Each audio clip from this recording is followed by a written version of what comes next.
Well, well, well. Rarely am I ever rendered speechless, dear. But I must say, I don't have a whole lot to say today. The dog who hasn't barked, baby. The dog who hasn't barked. Those emails. Those emails. Between the Jezebel, Ghislaine, the Madam of Massages, Maxwell, and the island guy from hell, oh, Jeffrey. You know, the one that Daddy Dumpy Pants claims that he wasn't that tight friends with, dear. He barely knew the guy. He said that he stopped talking to that dude way back in 2006, 2007 at best, but in 2011, the Jezebel, Ghislaine, the Madam of Massages, Maxwell, and the island guy from hell were still emailing each other personal correspondence about Daddy, calling him the dog who hasn't barked. And I don't know about you, but baby, I motherfucking read. That's why I didn't vote for Daddy, but because I read books, honey, I know that that is a phrase from Sherlock Holmes. Yes, Dr. Watson, you see. Clearly, the reason the dog did not bark in the dark of the night is because he knew who the criminal and the perpetrator was, so he was silent. They were throwing shade Daddy's way. They could not figure out after Daddy spent hours upon hours with young ladies in Epstein's home alone, and I don't know about you, but I don't have any friends that I'm that fucking tight to that I can come to and say, hey, can I have the keys to your house for the day? I've got a young lady in which I need to play.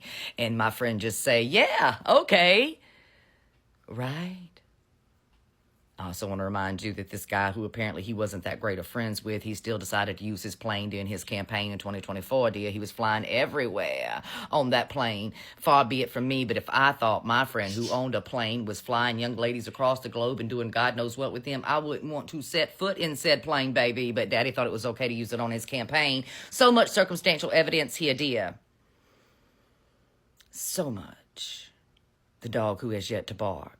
But I do believe today that hit dog is going to start to holler in a most fabulous way. Hell, he might have to go commit a war crime today and blow the fuck out of Maduro just so you stop looking those files way.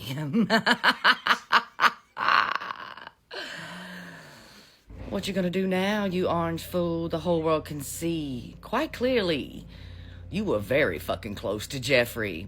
And don't even try to say that the reason you did not bark back in the day was because you were the one who was turning in him to the FBI. I just want to remind people today, and Cujo does too, scream it from the fucking roof. The way you become an FBI informant, dear, is because you got caught with your hand in the cookie jar, an underage cookie jar at that. So, happy motherfucking Wednesday. Go ahead and swear in Adelita, creepy peepee. Let's get this show on the motherfucking road. I mean, at some point, honey, at some point, even a deaf and blind motherfucker can hear and see with all that circumstantial evidence. Orange Daddy is extremely guilty, and everyone who has protected him is guilty by association, friend. It's time to impeach, convict, remove the entire fucking pedo-protecting crew. It is Wish a Motherfucker Would Wednesday, and the motherfucker's dead, so I'm ready to play.